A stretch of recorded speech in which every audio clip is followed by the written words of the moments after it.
What is going on, guys? It is Adam and Marf, and today's show we have some pretty serious stories coming out of pretty much every country in the world. So we'll be right back right after this. Stay tuned. We do have live callers today. That number is 224400-MARF.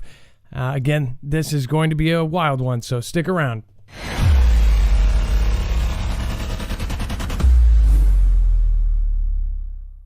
Nothing in the show should be considered legal, medical, or financial advice. The views of the callers can differ considerably and do not necessarily reflect my opinion, Dex's opinion, or anyone else who works with the show. You should always do your own research and consult with professionals. The internet is full of fake news, so please take everything with a grain of salt. If you have not already, it helps us out if you end up going through any of our affiliates, and it helps you out if you end up protecting yourself against cybercrime. NordVPN is one of the best and one of the easiest to use. If you do not have a virtual private network, it protects your IP address, which is your online identity, which actually connects to your real address and everything else. It also connects to you. If you know anything about how they are data logging and basically getting your profiles down, you can prevent that by having a VPN. Nord is, again, one of the easiest. Download it. It's like an on switch and off switch. All you have to do. Go to marfooglenews.com/VPN. Not only will you get a giant discount on this, but you will also be helping us. I appreciate your support, and I appreciate everyone that goes through any of our affiliates. Can't say thank you enough.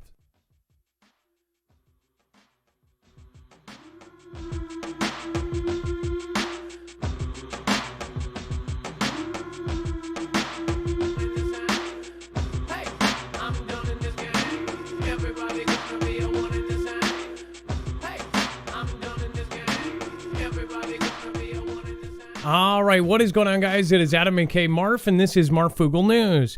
Today, if you want to follow along, remember that we are going to go over a ton of stuff, and we make sure to do, before every single show, to have a bibliography of all of our sources. Now, when you go over to marfooglenews.com, you will see that it is organized very clearly by thumbnail, so you'll just look for today's thumbnail, head-to-head imminent MFN report, and then, of course, once you click on that thumbnail, it will bring you to every single article, tweet, video that we show you here today is going to be available there.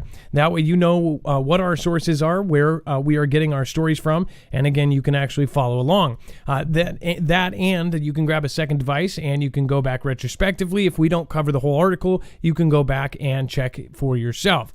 Again, one other thing that is on our webpage on every show is web-only content. That's basically the last 24 hours, or in the case of a Monday, usually it's the weekend stuff. It is all the stuff that is too hot for TV. So down below this yellow bar is basically the super triggery stuff, the stuff that you can't talk about at work at the water cooler, otherwise you'll be shunned. So that's all down there. And then we are independent. We do not have a multi-channel network. We don't even have a multi-billion-dollar company behind us. So you are our support. When you do support any of our affiliates, like the very top there in the right corner, that's My Patriot Supply, EMP Shield, NordVPN, or even just PayPaling us, that helps support us and keep us going. So thank you, everybody that does support. I've grown this from just doing videos out of my car to having an actual staff member. So I would love to have 10 staff members, and I would love for this to expand. And if you want to be a part of that, that would be the way to do it. Otherwise, share. You guys are the soldiers out there, so please share it out to your Facebook, to your Twitter, to whatever social media platform you like best. All right, and then let's bring in my co-host / internet brother, Dex James, will be on the phones tonight at 2244-00-MARF. Dex, what is going on, and how are you doing tonight? Well, hello, Adam, and hello, Foogle fam. I'm doing just fine. Hold on one.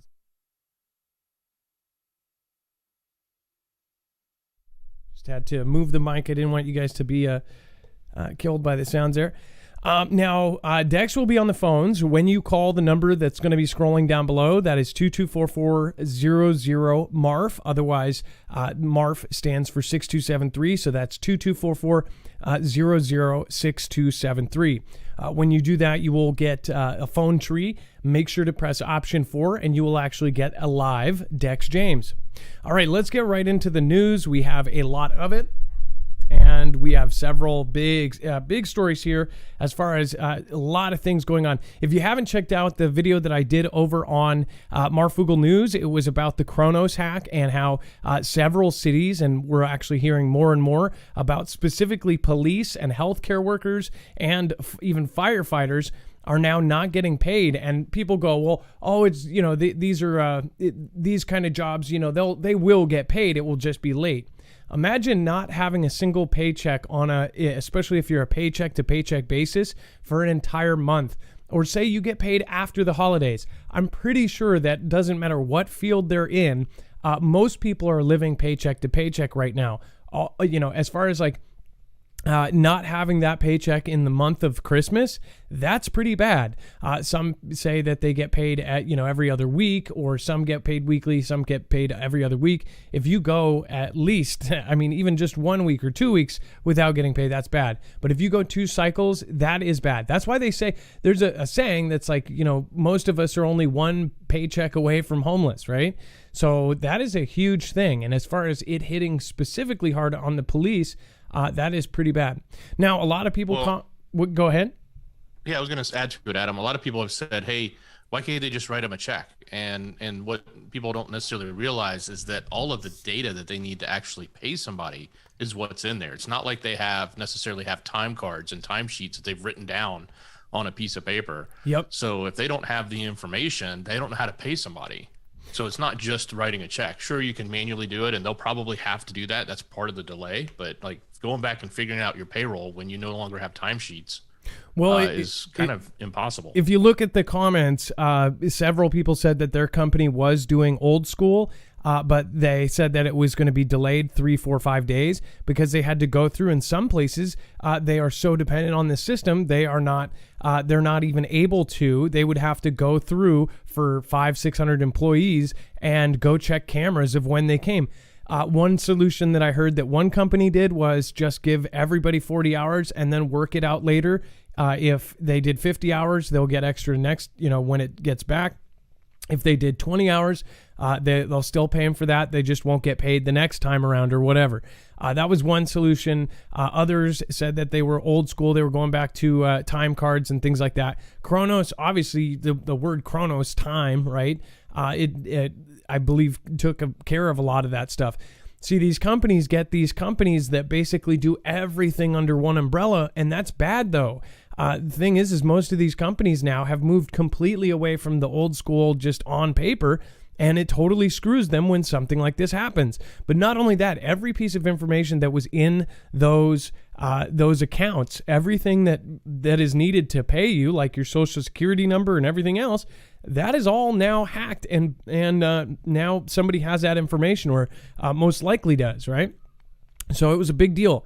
Now, I when we first made that video, I said you heard it here first. People go, well, it was the actual story was on earlier than that, and then I did find a great channel through that. People commented about pinball preparedness. I went over, and I actually don't believe I've seen his video, or if I have, it maybe a caller suggested it. I went back through and I saw a couple of his videos, and I thought he was really great. Definitely would love to actually talk to that guy. He's really smart. I watched at least 2 or 3 of his videos. Great guy, at least from what I can tell, right? But anyways, he did a video before I did. So I took out, you heard it here first off of the title, because I'm not going to do that. But one thing I will say is he forgot to mention, I don't think he mentioned anything about the police specifically. The reason why we figured that we kind of had a head up on that is because we actually had Foogle family members sending us screenshots saying that they're not going to get paid, and they have not been paid. Before this, they had some errors, and then this compiled on it. Some police in some cities are basically going without pay for a month and a half. Now, guarantee you, most of those people, a lot of them don't have savings. There's a certain percentage of all Americans that they don't have just savings lying around right now, especially right now. So those people that sent us that information, that is something that I believe not a lot of people mentioned. They said that was under the umbrella, but specifically hit hard was police, and that we had a real tie on. And one thing though too is he got his information from a tiny article mainstream should be talking about this all over the place. People said that, because it's on Google trending, it's mainstream. No, it's on Google because it's one little page from a small piece, right? So that's not mainstream. Mainstream would be on the main networks that everybody watches. You would get about 2 to 3% that are going to be watching the things that they put it out on, where you got 97% of them watching the mainstream and they're not covering it. And why would they, right? They've got conflicts to start, right? They've got division to do. So let's get right into the news. But yeah, that's a big deal. Go watch that video. You'll understand more. Big props to Pinball Preparedness. He was right on top of it. He was faster than we were. So again, give credit where credit is due. And then USS Connecticut pulls into San Diego after surface transit from Guam. Attack submarine USS Connecticut pulled into San Diego, California, Sunday morning after transiting the Pacific Ocean on the surface due to damage from a collision in the South China Sea. Now, Dex is going to be on the phones tonight, but the first thing I thought is like, Dex, what did you think about this when you saw this? Because guess what? After the submarine has its little accident, and then now we have the USS Connecticut saying that it probably hit something. It said ship spotter Warship Cam first posted a photo of the Seawolf class attack submarine pulling into the San Diego harbor early Sunday. The submarine transited the Pacific Ocean entirely on the surface due to damage sustained in an October collision. Several Navy officials confirmed to USNI News the boat's sonar dome became inoperable as a result of the collision, making it unsafe to travel underwater. So they had to take this thing back completely on the top of the water, which is pretty crazy. So they did a surface trip in a slow submarine all the way from Guam back to the port, back to San Diego. So this thing came in all limping from Guam to this. Wonder, obviously it's airtight and it's got everything. How safe was that trip, and did they hit rough waters on their way? What always fascinates me about these submarines, especially the attack submarines, is how well do they do in these storms, or is it totally calm underneath when there's a crazy storm up above? If you were in the Navy and you were in attack submarines or any submarine, how is it if there's just an insane storm up above? Is it any different if you are way, way down? I would guess that it would be way calmer and that the waves would be on the top. I know that people survive huge waves by trying to go under. So what is it like? Tell me in the comments below. I would love to see that. So again, that is going in, and it went all the way on the surface. And then we have wholesale prices measure rises 9.6 in November from a year ago, the fastest pace on record. So this is wholesale. This is, again, the price you would pay if you buy bulk. And that has risen so fast that this is the highest on record. It says the Labor Department's Producer Price Index was expected to rise 9.2% in November from a year ago, according to FactSet. So it, again, ended up going 9.6, 0.4, and that 0.4 adds up to be, billions of dollars if you're talking about all wholesale, right? So that is a huge deal. Obviously, we've had very, very influential elites like Jack Dorsey say hyperinflation is coming, and then ... soon. I don't think he's wrong. And most of us are waiting for the dollar to collapse, and that's not something to say like, this is scary. It's just kind of a fact of life when you have a money system that pulls and just prints money out of nothing, and then, of course, prints it off of debt. I mean, it's an insane system that has to be reset at some point. And I think we are witnessing part of that happening right now. It said blood from physically active people could help protect against Alzheimer in couch potatoes. It says a treatment that protects couch potatoes against brain diseases could be on the horizon. Scientists at the Stanford School of Medicine have identified a brain-boosting protein in the blood of extremely active mice. When they injected this substance into sedentary mice, the couch potatoes saw the same cognitive improvements. It says that the breakthrough opens the door to medications that would reduce the risk in dementia in humans since those are who are physically inactive are most prone to memory robbing condition. Regular brisk walks or bike rides increase productions of neurons and dampen harmful brain inflammation. So basically, even just getting out of the house for a 1 mile walk per day can help you do that.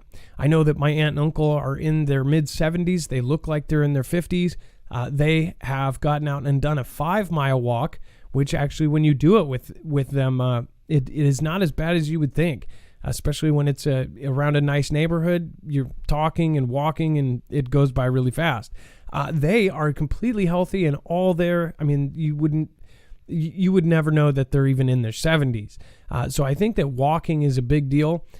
But as far as this goes, there's going to be a lot of advancements in the next few years. And we've even heard of these stories of them doing these gene editing and different things that essentially elite and not the poor will have access to, where they'll be able to get rid of almost anything if you have enough money. Some believe that they already have a cure for a lot of things, but there are forces going against the grain because of obviously pharmaceutical companies make billions and billions of dollars per year on overpriced medications. What do you think? Let me know in the comments down below. TA, thank you so much for supporting early on in the show. Bijou 2814, Appalachian Hillbilly Wilderness Resort. Thank you for becoming a Marfia member. Thank you so much. And then, of course, Stormhawk, I appreciate you. Over on D Live, we have a lot of great people over there. Montana Free says, Adam, would love to see you over at Foxhole. I've heard about Foxhole, and it might be, I think that's a platform, right? If it is, I believe I've looked into it before. And then Release the Quacken, Lisa K23, thank you for the breaking news. Charity 1956, Kiki Gray, Gem, I'm assuming is going to be around. And then Jammer, thank you for gifting out subs. The Marfia badge, 2 people over in D Live. And then Divine 1122, really, and Saul 2 Paul. Lisa K says, the German people take a walk first thing in AM. Yes, well, I know a bunch of family members that do the mall walk too. That always fascinated me. The older folks that walked the mall, and they opened it specifically so they could walk in circles. Snowboard, love the show. Keep it coming. Thank you so much. Hey, appreciate that. And then we have NASA craft touches sun for first time, dives into atmosphere. A NASA spacecraft officially, quote, touched the sun, plunging through the unexplored solar atmosphere known as the corona. Scientists announced the news on Tuesday during a meeting of American Geophysical Union. A Parker solar probe actually flew through the corona in April during the spacecraft's eighth close approach to the sun. Scientists said it took a few months to get the data back and then several more months to confirm. Fascinatingly exciting, said project scientist Noor Rafuli of Johns Hopkins University. It says, launched in 2018, Parker was 8 million miles or 13 million kilometers from the center of the sun when it first crossed the jagged, uneven boundary between the solar atmosphere and the outgoing solar wind. It says the spacecraft dipped in and out of the corona at least 3 times, each a smooth transition, according to scientists, that is. And it says the first and dramatic time that we were below for about 5 hours. Now you might think 5 hours, that doesn't sound big. And it says, but he noted that Parker was moving so fast, it covered a vast distance during that time, tearing along at more than 62 miles per second. The corona appeared dustier than expected, according to Rafael, I can't say his name, Rayuafi. Future coronal excursions will help scientists better understand the origin of the solar wind, he said, and how it is heated and accelerated out into space. Because the sun lacks a solid surface, the corona is where the action is. Exploring this magnetically intense region up close can help scientists better understand solar outbursts that can interfere with life here on Earth. So, I mean, it's pretty clear. Now, I know that some of you don't believe they even did this. Again, your views are valid here, and again, comment down below. But with this, as far as it kind of says to me like they are exploring and trying to get to the sun because they're worried about something. Now they're going to say on the surface this is for scientific purpose, but they're saying it right in the scientific purpose is to understand the outbursts and the solar outbursts. Now there are people like Suspicious Observers and others that have said that almost all of the planetary catastrophes that have happened here on Earth have happened due to events from the sun. One way or another, they were all related to the sun, or most of them were. As far as these blasts from the sun, or as far as poles shifting and all these different things, have all been due to the sun. Earthquakes, floods, massive planetary shifts, and all these things have been due to different kinds of sun events. So it's crazy to think that they put this thing or put it out towards the sun.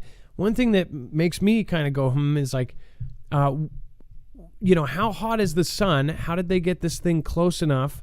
And then I guess I would love to see a physical picture of where they said they put this thing and how close it went and everything else. Sounds to me, though, 2018 was when they shut down the Sunspot Observatory, and then shortly after, maybe it was 2017, shortly after or shortly before, they launched this thing towards the sun.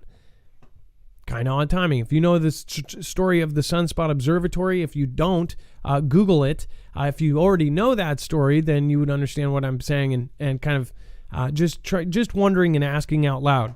Global Witness says, we love you both. Please support Marv. Hey, thanks, Global Witness. Nice to see you again. And I forgot to call Jacob today. Jacob Israel texted me yesterday, and I was going to call him back today, and I didn't. And it's 3 hours later there. Dang. Anyways, Global Witness and Jacob Israel, great people on and off camera. And then Seth Covington, thank you for your support yesterday. What do you think about this? Do you think that they are doing this because of a certain reason? It says Parker will keep drawing ever closer to the sun and diving deeper into the corona until its grand finale orbit in 2025. Just like the Earth's corona, so it's farther away. I would like to see kind of a graph of how close it is and how far the sun goes out. I guess I could look at how far they say the corona goes out from the sun. All right, and then again, remember to call at 224-400-MARF. Dex is on the phones right now, and again, that is 224-400-6273. We do have Twisted Luck Truth, but first I do want to remind you, right now there is a Christmas sale on EMP shields. This is a great time to get protection against an actual EMP. It can protect you against all three phases of an EMP, E1, E2, and E3. We have warned, we've shown you the information, we've shown you the Department of Homeland Security warnings to have 6 months to a year of food because they expect something. We have shown you the documents stating that multiple countries are lining up to try to do this.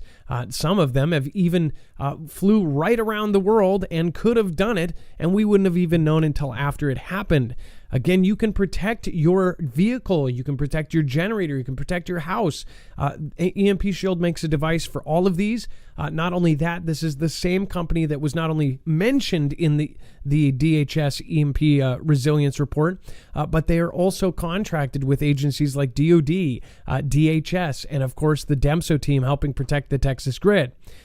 There is no better time to prepare. I don't understand why more people aren't doing this. Again, if all of us had this, I believe that we would not have 90% of us perish or some crazy number that they said because we would all be protected. I think it should be standard almost if you build a house that this would be code, but it's not. So in the meantime, if you want to get your car protected, so if an EMP or a CME or a Carrington level event happens, that you can still get home. Your car won't be dead in the middle of the street. And again, they make one for motorcycles, RVs, pretty much anything you need to keep going, including boats.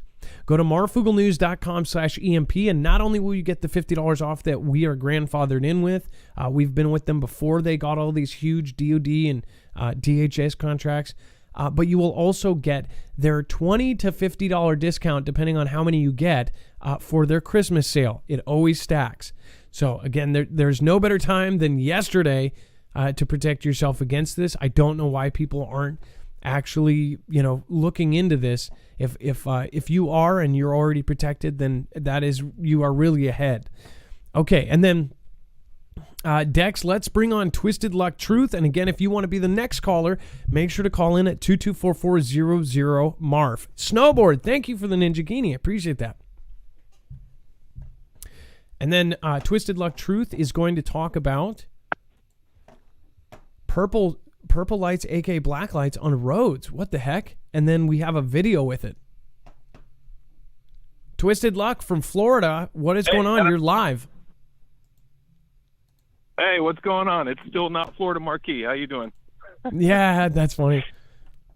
So just so everybody knows the inside joke there. Last time he called, a lot of people thought that he sounded like Florida McKee.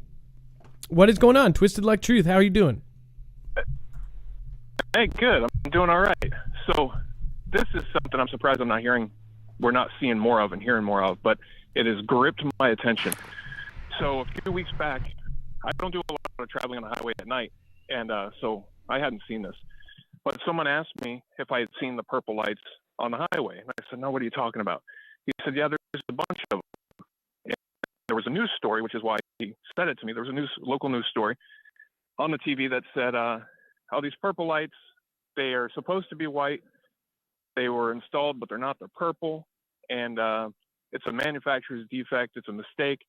They're going to fix them, and it's not going to cost the taxpayer anything. So right away, I said to myself, well, that's kind of weird that they would install however many it is, that they don't test any of them. I would think they test each one. I test every headlight before I put it back together. So I went out to see it for myself, and in the area that he told me, and there was hundreds of them just in this one area on the interstate, and specifically on the on-ramp area. So I was amazed. It's like you're driving through a tunnel of black lights, and they literally look just like black lights, not purple lighting. They look just like black lights. So I decided to look into this a little bit, because now with hundreds of them, I'm even more surprised they didn't test them. How could this be a defect and they didn't know about it? So I started doing some research, and I found essentially the exact same local news story in cities in every state in this country, Canada, UK, that these are seriously popping up everywhere. And it's the same claim that this is a manufacturer's defect. They're supposed to be white. And don't worry, it's not going to cost the taxpayers anything. Manufacturer is going to cover all the cost, and it's going to be a lot of cost, I would imagine. So it's far beyond local. It's local to everybody, and everybody is just being told, hey, it's just local in your area, this little thing, and nobody's any the wiser. They don't look into it any further. But knowing that it's not just national, but it's global, that made me even more suspicious. Okay, so I wanted to look into it some more. So yeah, just before because you've done research, I haven't. Before you say anything, the first thing that comes to mind is how, they tell you if you go to a hotel room, bring a black light to look for bodily fluids or blood or anything like that. But also it can see things that, normally can't. I believe they use it, and correct me if I'm wrong, but with like any kind of liquid that like a what do you call it, explosive liquid, there's a certain liquid that shows under black light, and they use it in some TSA kind of things, or military bases where they screen certain things, cargo areas. I wonder if this is to try to detect some sort of certain thing, or what. So what did you find through your research? Because I feel like we're going to get surprised here. So yeah, we're totally on the same page. Right away, I was thinking all the same things. Obviously, this is not a mistake. I believe they got in exactly what they intended to put up. And my first thought is they're trying to detect something too.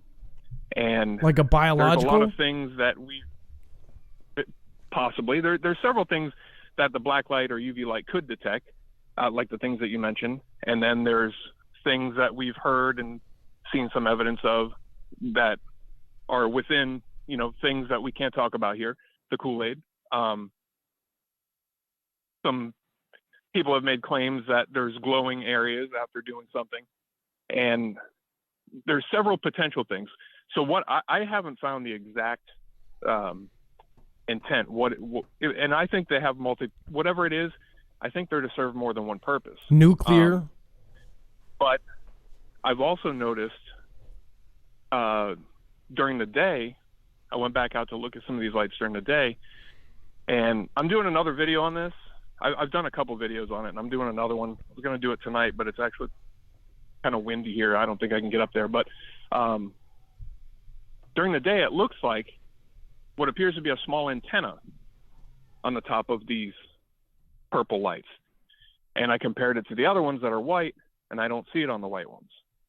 So I did another video and with an RF meter, and I wanted to go out and just see what I could do.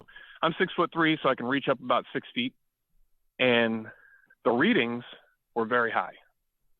And when you put the meter down to the ground level, it's very low. As you lift the meter higher and higher, I mean by the inch, more into the light, the meter rises and rises and rises.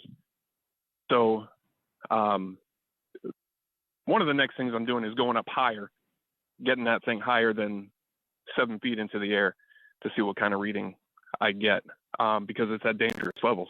And how dangerous is it, and why? I also compared in the video a regular black light at my house to show that it gives off a very low reading just from the electricity use, well within safe levels. So these are being set up, and when you do some research around the country, you find out they're within towns. A lot of people, I found a lot of interest in this, and surprisingly not a lot of people talking about it, but a lot of people are interested in it, and people are seeing them in their towns. A lot of entrance ways to things, like entrances into towns, entrances to different things. And in my local area in Florida, I drove around and I found them, all the ones I checked anyway, all the on-ramps to the highway. Not most of them, not the off-ramps, but the on-ramps. And I bet teamed up with cameras. Well, so cameras at that on-ramp too, because most freeways have the cameras, right up at that on-ramp. You can, Google almost any state freeway on-ramp and end up looking at it. So. Yeah, exactly. So we got the on-ramps and then stretches of highway. And then you'll go, not past any more on-ramps. After an on-ramp with the purple lights and a stretch with purple lights, you'll go through either white lights or no lights until you reach another on-ramp, then they start again. So it almost seems like they're set up in places where maybe they could detect anything, where there's no way to get on that highway without passing through these things. And who knows, potentially checkpoints could be set up. But I've gotten some public records too from the DOT, and these are all things I'm going to go over in the next video too. But I confirmed for one thing that they write in the documents there from the contractor that each light was tested and functions properly. So that kind of contradicts what they're saying. For one, I just can't imagine that there's nobody in the entire country that tests a single light, and they're still popping up. They're still being installed everywhere. They're still popping up. People are reporting new ones. So allegedly it's a known problem from the manufacturer, but somehow nobody's knowing about it, and they're still just putting them up and putting them up. Nobody's checking any of these lights. So for sure, I have no doubt whatsoever that we're not being told the truth. What these purple lights, they're exactly what they intended them to be. Now, what the exact reason is for them, that's what I'm trying to figure out. And I think they probably do have more than one function, most likely. A lot of people are saying Li-Fi, potentially Li-Fi. And Li-Fi is not something I've looked into a whole lot before I don't this. think so. And We're not there yet. But they may want to hide that. We are out of time though, Twisted Luck Truth. But again, as far as Li-Fi goes, Li-Fi is coming. They say it's going to be faster than Wi-Fi, and it will be. Maybe they don't want to have the kickback on that when they're still dealing with the kickback and the pushback on the 5th generation stuff. Who knows? As far as this goes, I think biological, this kind of freaks me out that it's at the entrances, and that in chorusing with what I heard from the DoD employee in Moclips, Washington. It's like they're actively preparing for some sort of biological event. So it would make sense if they were trying to catch it, but I don't know if blacklight would see that. When it shows you holding up your glove with the multiple colors, you can clearly tell it's like a blacklight. I mean, it's acting just as a blacklight. Yep, I went out there with blacklight reactive paint and a blacklight poster to show, and it actually glows under those lights better than it does a blacklight at home. And I'm with you. I think something biological.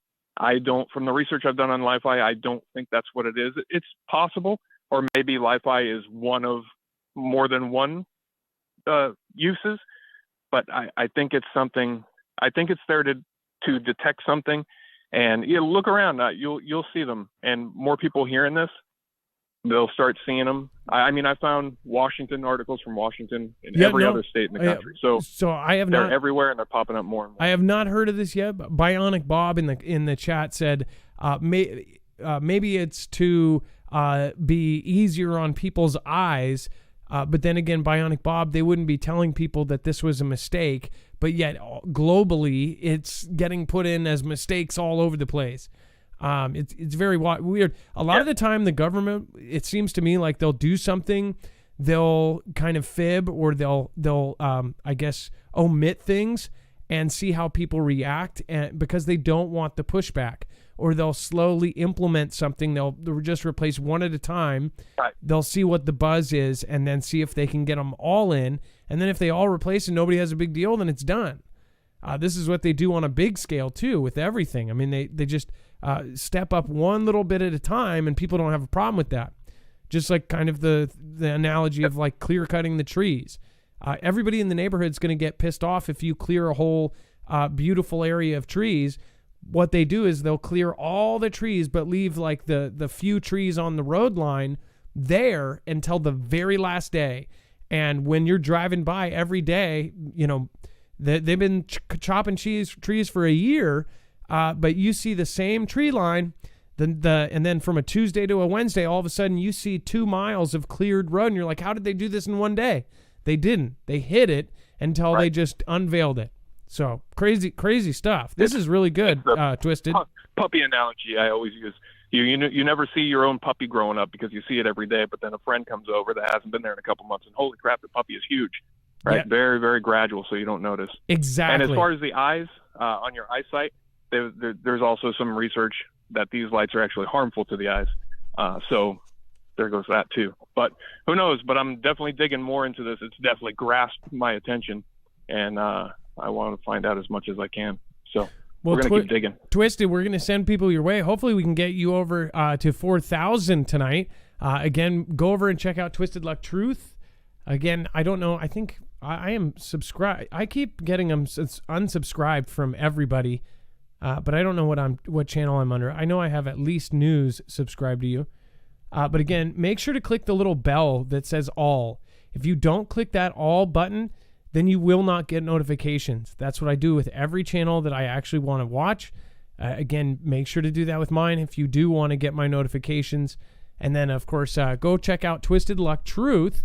Again, thank you. And then it says, call Marf. That's funny. The first comment is, call Marf. You're doing a great job reporting that. I think it's for tracking. That's right. Yeah. That's funny.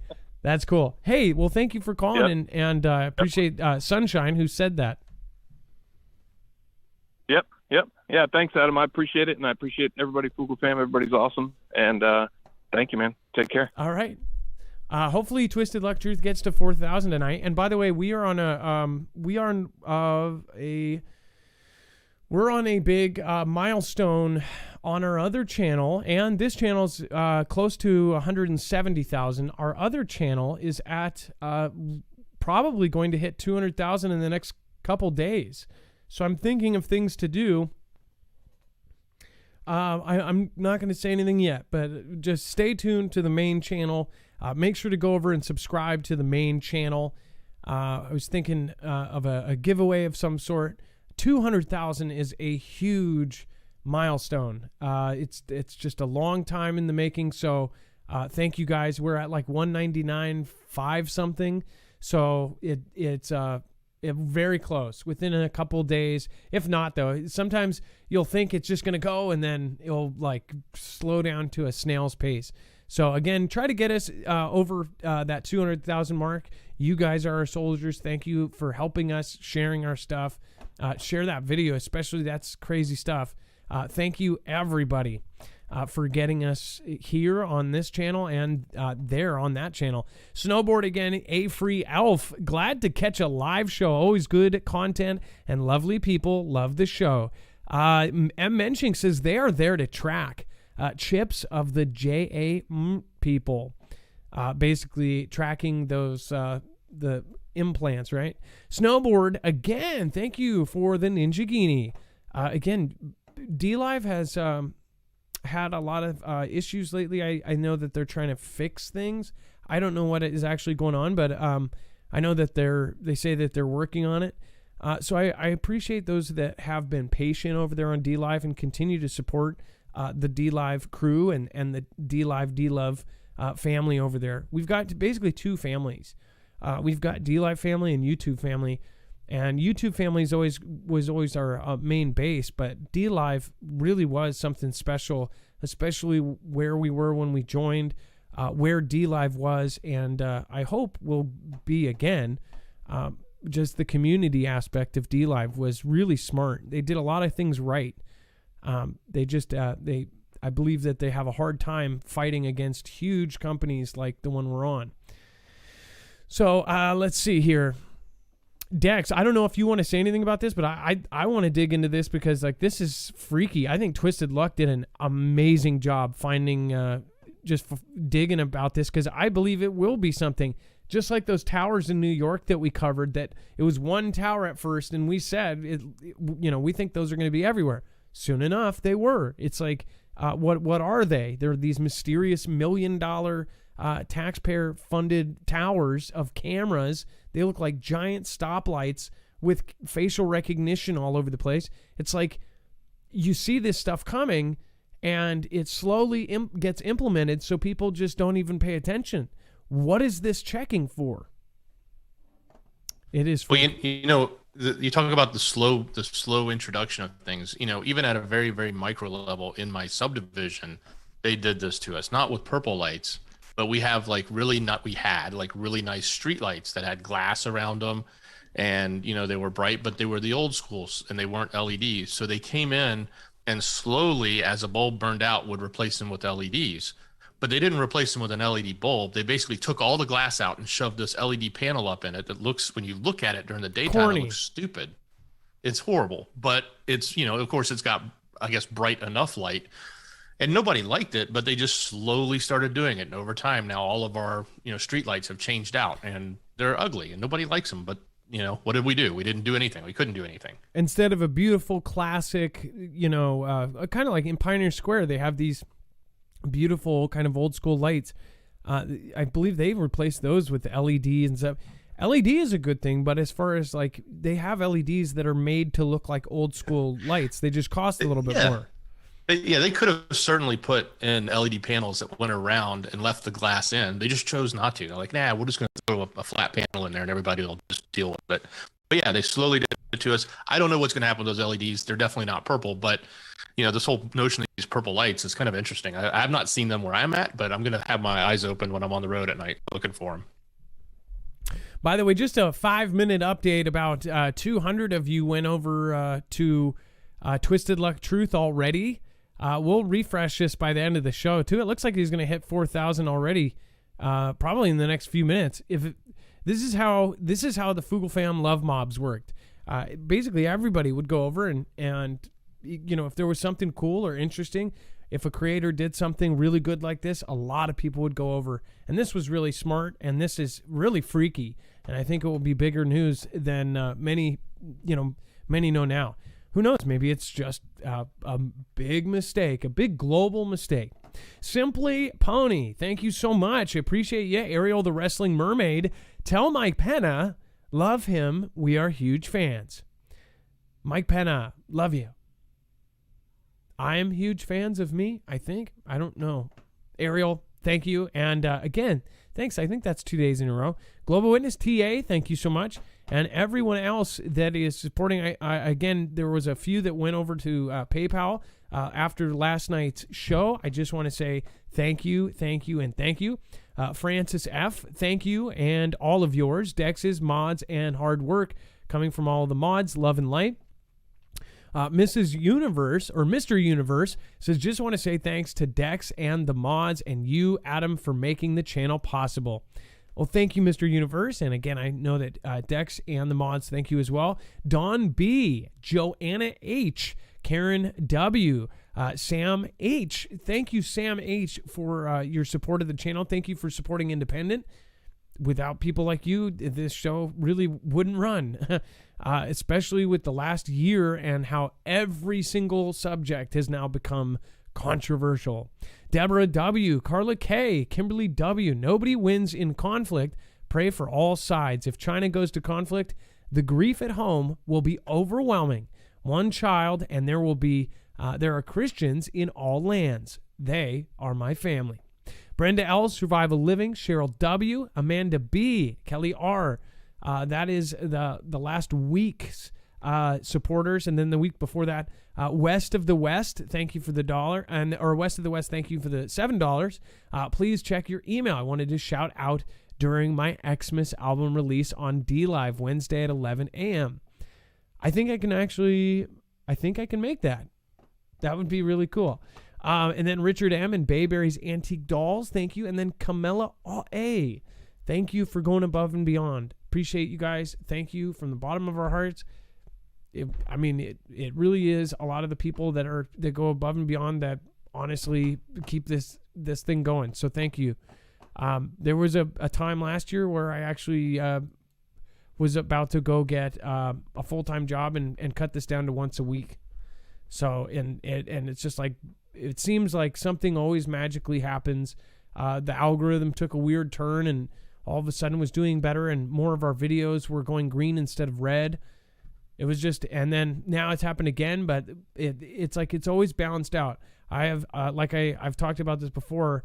My wife and I, it's like she doesn't get how I work, but it's like you'll be down to your last dollar and something will happen or a miracle will happen. That's how my entire life has been. It's like I just put faith in that it's all going to work out, and it does. And it's freakish how that works out. And that's why I do think that faith is really important. When you are having hard times, you have to have faith that it's going to get better. And, people think they have faith, but they're not. They're subconsciously thinking it's bad. If you have true faith, I think that a lot of people don't understand the power of that. Anyways, Arkansas waitress fired after... See, this is messed up. This is kind of the exact same thing.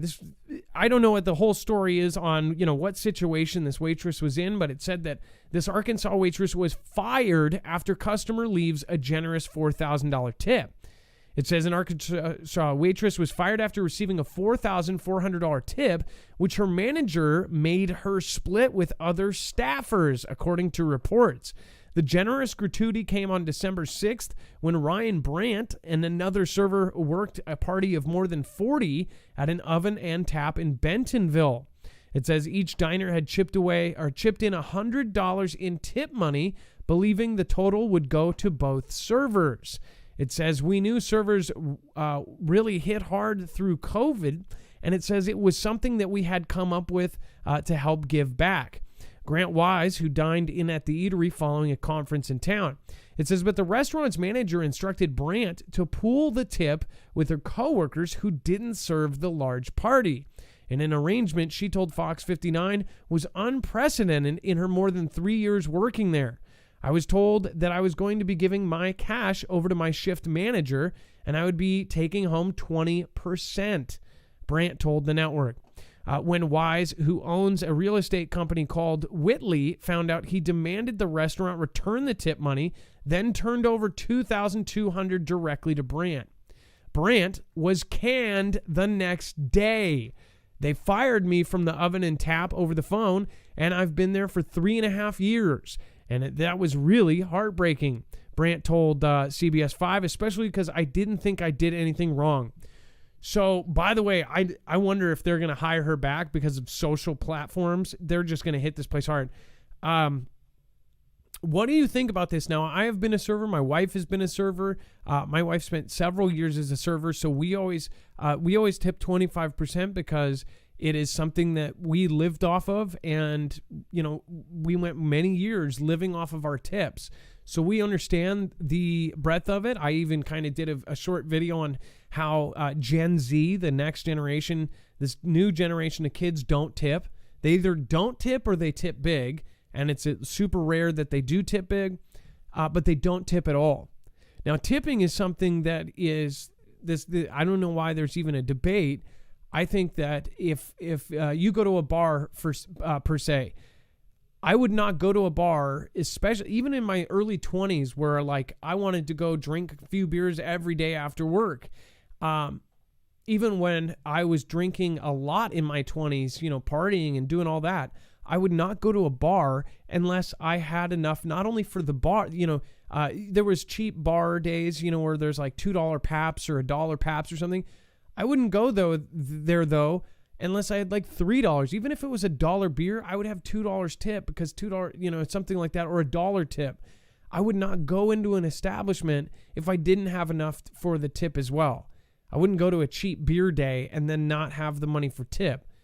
Basically, to me, it was like you were subtracting, $4 off of the price, but you still tip the same.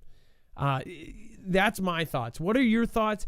Do you tip 15%, 10%, 5%, 30%? Do you always tip, or does it depend on service? Now, when I did the survey on this, people said it depends on the service. I still think that at least on a bad service, and I always think that, who knows what this person's going through. They could have 5 kids at home. They could have just got a call saying that one of their kids cracked their head open, is in the hospital. I always think like that because I've had those days where that has happened to me. What do you guys tip? And put it in the comments down below. I'd love to hear it. My wife is so incredibly awesome. Just brought me my favorite fettuccine Alfredo. Anyways, and I didn't tip her. Anyways, what do you? This is a debate. Do you think she should have been fired for? I think they were kind of pissed because they probably did have to return the money, or something. I don't know. Dex, would you if you gave that kind of tip? I guess. Put it this way: if the people that all chip this money together wanted it to go to those 2 people, is there anything from stop? Does it have to go because they're at work? Does the restaurant have the right to split that? They cleared it beforehand, right? They called up and said, "Hey, we're doing this. We're coming in. We want to make sure you'll accommodate our party. We want to make sure we can do this tip for this, for the servers, because it's something that we do as an annual thing or whatever." And they were told they could do it. And the protocol changed all of a sudden for this waitress, right? All of a sudden they said after the fact, they're like, no, now you have to split that, when they normally didn't split it anyway. They normally would have, just did a percentage of the receipts go to the rest of the staff. So, I think it's kind of a bad thing, in my opinion. I think the restaurant's probably getting hit pretty hard from it because everybody's reaching out and leaving them bad reviews and stuff. And it's unfortunate that they, used the excuse of, oh, well, she talked to the customer after the fact and told on us, so we're going to fire her. Right. That's not cool. Do you think that that's not cool, or that, I think that's messed up what they did. And I don't know. This is something you think it's messed up that they gave a tip to 3 servers of like $4,000 or something like that? No. That the restaurant fired her. No, that they fired her for. Well, no, the fact that they changed it to where they split it with everybody. If that's not the normal protocol. Now, when I was a server at certain places, that's they what they had said, you had to split. You had to split with the. And by the way, that whole practice has been something that's newer. That kind of trickled down from businesses where the wages and things, they didn't want to pay full wages. That's my opinion, anyways. Where they started splitting with the dishwasher and this and this and that. I always got tips as a busser. As a busser, you're actually going to the table, you're cleaning up their crap. That I think is a tip. Dishwashers, if there was like a dine-in order, then there was a tip jar that would go to, that I think there's certain places where it's right. Well, yeah, but and that's fine if that's the protocol, but it sounds like the protocol was changed on the spot to redirect that money, as opposed to using the model they had, which was based on the bill, not based on the tip. Exactly. No, but that's what I'm saying. They changed it because they knew, and they were even given foresight that they were going to drop $4,400, and they're like, oh, this is a gift for everybody. No, it's, if those people thought they were giving it and even called before, that makes it even worse. Well, and it sort of defeats the purpose of why they were there. They were there to actually do something significant to change the life of, 1, 2, or 3 people, however many servers would be assigned to such a large table like that, right? And they were there to really do that as a gesture that would change it. And the restaurant just turned around and diluted that and basically took away the life-changing, ability of what those people were doing, right? Taking somebody, don't get me wrong, it may be nice to get $1,000, just as nice as it is to get $4,000, but it's 4 times better to get $4,000 than 1,000, right? Absolutely. Well, what do you think? Put it in the comments below. I'd like to hear your thoughts on that. And then we have Russia leads the world in hypersonic missile tech, according to Putin. It says Russian President Vladimir answers questions about his article titled "On the Historical Unity of Russians and Ukrainians" in St. Petersburg, Russia, July 13th. So first of all, I think that when he's doing this kind of stuff, he's getting the support of the people by putting these kind of informational pieces out, and and like his speech saying that when the Soviet Union fell, I was a taxi driver. He's putting himself down on a level. I don't know if he has like advisors telling him to do this, because it doesn't seem like Russia's more, here, if there was something like this, it would be like a whole team of advisors saying, wear a red tie, wear shiny shoes, but, you're in Texas, you don't want to wear shiny shoes, it will make you look wrong. As far as like this goes, it sounds like he's going with some sort of, he's going with something here. It says Russia is the global leader of hypersonic missiles, and by the time that other countries catch up, is likely to have developed technology to counteract these new weapons. Vladimir Putin said Russia and the United States have approximate parity when it comes to the number of warheads and their carriers. Putin said in comments aired on Sunday as part of a documentary film called Russia, New History. But in our advanced developments, we are definitely the leaders, Putin said, adding that Russia is also the number one in the world by the scale of upgrades of its traditional weapons. So they've taken their traditional nukes and they have upgraded them more than everybody else, or at least that's what they say.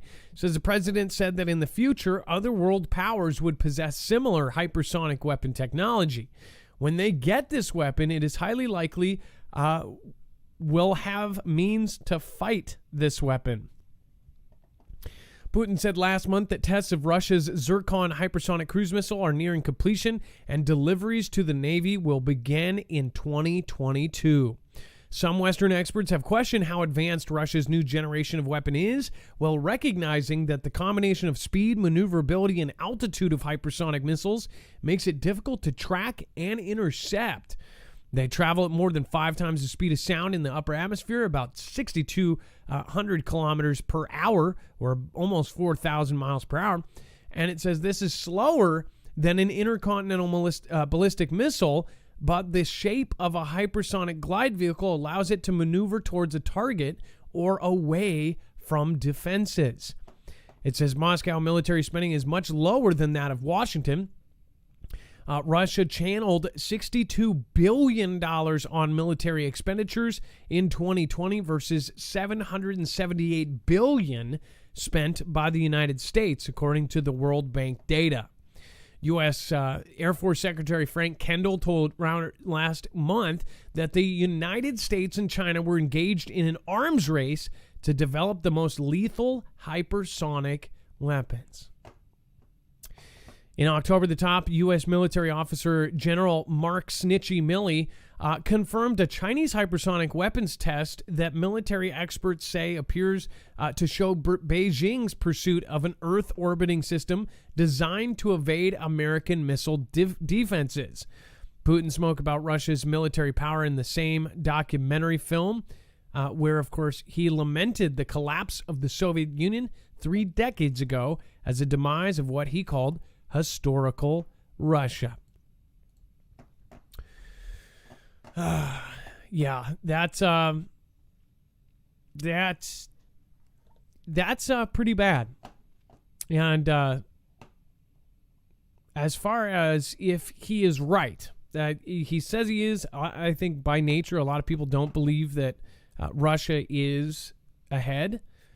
But I think that's a very bad thing to do, to underestimate your enemies. And as far as we do know from a fact, we've had Pentagon people come out, Pentagon officials say that they are ahead in this.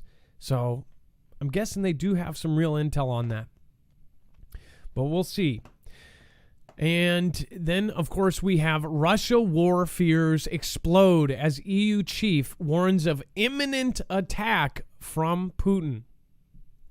So Dex, do you want to talk about this? Because this is probably the biggest piece here.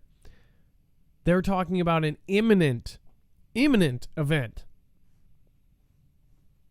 And again, this is something that all of us are. Well, every day we're getting more and more, about these threats from both sides of the coin, whether it's, the EU or the G7, as we talked about last night, or last week we talked about NATO.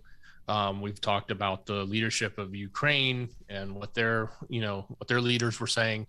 And then, of course, we keep covering Putin and all the propaganda that's going on in Russia about this and wanting to put, nukes in different places. It's obviously heating up and continuing to heat up, and that's all this is. We're showing more and more that every day there's more messaging that's coming out from leaders or from the media or from the propaganda machines about conflict in the Ukraine. Now it seems I'm going to read a part here that I thought was important. It says he warned that the EU should be considering a variety of potential red lines that could trigger, quote, high-impact sanctions and other severe consequences from the bloc and its partners, including the UK, as well as conventional conflict. It says a hybrid war. Techniques can include other tactics such as information campaigns and attacks on important computer systems. This is why people think we are already at conflict right now. We have systems all over the world getting hacked and hit, and infrastructure, critical infrastructure, 911 systems across the country have been going down, and it's like one after another in just the last 2 weeks. Satellites have had issues. Huge websites have been going down globally. These are websites that are not just contained. These have backups and servers and multiple server sanctions. So when they all go down, that's an organized attack. But nobody wants to say it. Because obviously when you come out and say that, especially when it's a giant company, it can affect the whole world's financial system.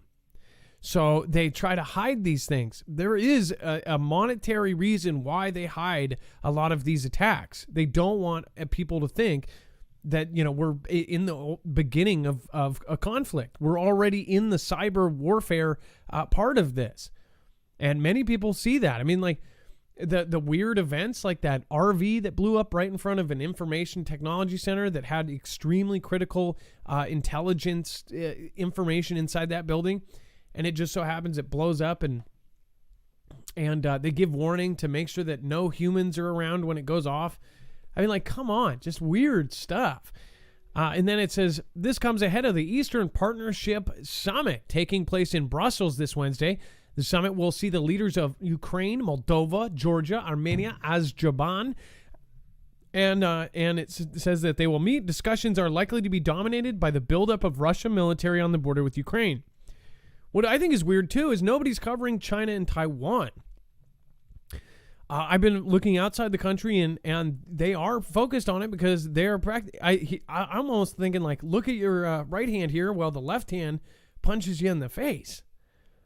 What is going on with Taiwan? Now we have a little bit of stories coming out of here, but for the last 2 weeks, it's all been about Russia.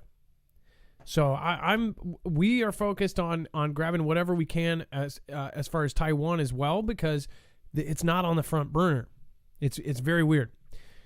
In a second, we have Michael talking about the temperature of the sun, and we have an article with that calling from Kansas. In a second here, let's get Michael lined up for live calls. And then again, the number is 224-400-MARF. Again, that's 224-400-MARF. And then just a reminder, if you have not already, if you do want to get yourself prepared and line up your ducks, then it is, again, no better time than yesterday. I don't get why people are waiting on this. If you don't have long-term survival food, or if you don't have water purification specifically, then I would highly recommend getting it before hyperinflation is a thing. I would highly recommend getting it before even just the prices go up. Prices have steadily gone up. In fact, people have made jokes that they have almost bought in gold because they've bought long-time survival food, and the value of their food, even canned food, has gone up. Because the values of money are going down, and the value of actual items have gone up.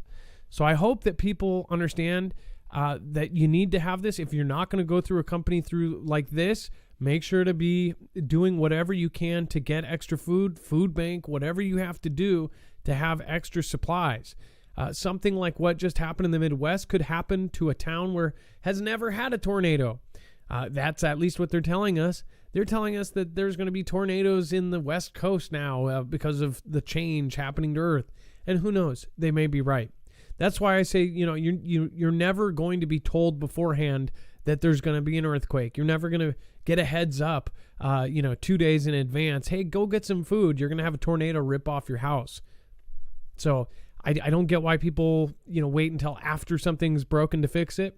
If you don't have supplies and you see everything that's going on around us, then you may have other issues stopping you. And if you have other issues like financial issues stopping you from doing something like this, then there are great channels like Alaska Prepper and others that teach you how to either go about it affordably or make MREs or things like this cheaply and affordably. Even Canadian Prepper has a video on how to make it, right?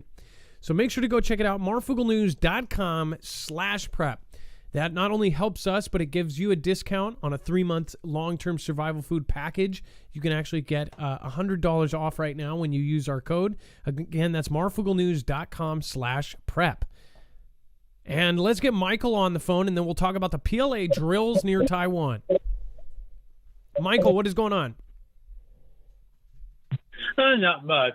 Still stressed out, of course, what's going on and everything like that. Who isn't? I shared that's the goal for the temperature of the sun because they're wondering how hot it was. I was like, it's too hot to do anything. So I don't know how they're going to do that because I used to be in high school. I used to do forging. The melt steel, you have to get 2,500 degrees, 2,400 degrees to get it red hot and to forge something. So, of course, if you scroll down on that article, it tells you the core temperature in Celsius, the radiation zone, all that kind of stuff, and according to how hot that is.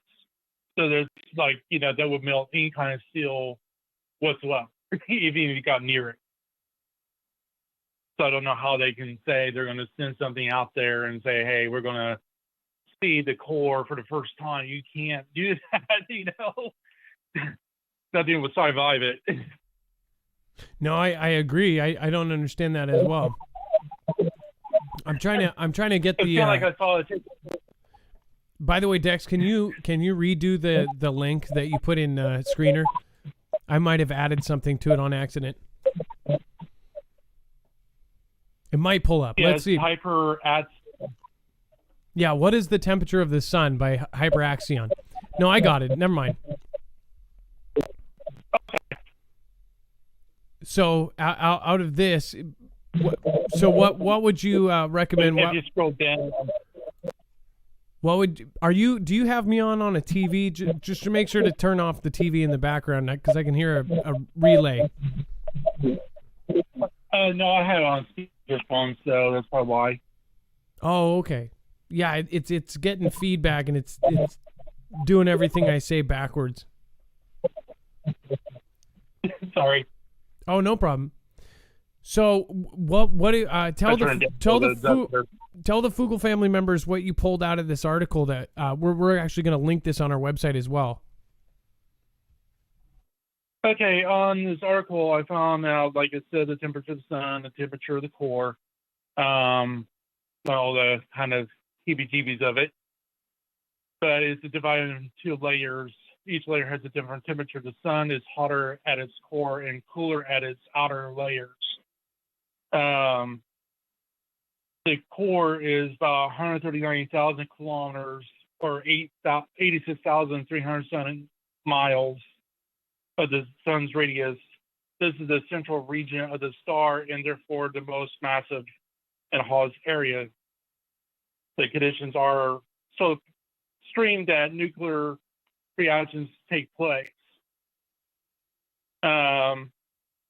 So, I mean, I found this, like I said, I figured I'd show this out for you to figure out everything about the sun that NASA, not NSA wants to lie about or NASA wants to lie about. And of course, the radius of the zone, if you scroll down, it shows a picture. If you scroll down, if you scroll down from the core, it shows you a picture of the layers of the sun and the radiation zone and stuff like that. And it talks about the convection zone. Convection zone is layer above the radiation zone is responsible for transitioning energy generated from at the core to the sun's surface. This region that has 15% of the sun's radius energy is transported by the convection currents through the movement of the large blocks of very hot matter. The temperature of that zone is 2 million degrees Celsius. And of course, the photosphere is the outer shell. It's made of several layers. Very small hexagonal structure called granules. These structures resemble a boiling liquid of turbulent appearance is due to the energy eruptions at that core, or out of there. What curve there? Sorry, not reading right. The temperature of that is 4,125 degrees Celsius to 1,225 degrees Celsius. Of course, the chromosphere as well, which is the above the photosphere, and is not visible unless you get a solar eclipse. That is 3,000 to 5,000 kilometers, which is 1,800. No, that's a whole lot of numbers. So I guess I may have missed something. Maybe it was because of the speakerphone. I guess. So it is basically this goes over the numbers and it's a very interesting article. Is that correct? Yeah. This just shows the temperature of the sun of each part of the area and how what the diameter of each depth is. So, like you said, the even lowest one is like, chromosphere is like 19,725 degrees Celsius. So, I mean, it's like. So, Michael, when I asked, I said, I don't know how hot the sun is. You went and did research and you found it and you gave it to us. Now I get it. Thank you, Michael. That's like really, really cool. Yeah, because I used to do forging, like, the steel beams of, I can't say that, back in 2001, there's no way the steel will melt because you have to have red hot. It can't be black smoke. It has to be constant air temperature, and there's no way a fuel can get that high. So you have to have a forge, you have to have coal also because it's a high temperature deal, or get a gas furnace kind of blower. Those are the only two ways you can really do anything, and it has to be constant. So it cools up pretty quick. Well, Michael, I appreciate you sharing this article, and we'll share this over on our website. I appreciate you calling in, and thank you for answering my question very specifically. Actually, that is the Foogle fan for you. Go ahead. Also, I got YouTube up on my. I also got YouTube. I want to share as mine as Bike Runner under Bike Runner BIKERUNNER. Bike Runner. Okay. Well, we can also link that on the website as well, so anybody can go over and find Bike Runner on YouTube.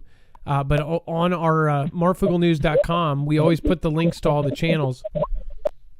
Michael, I appreciate you calling.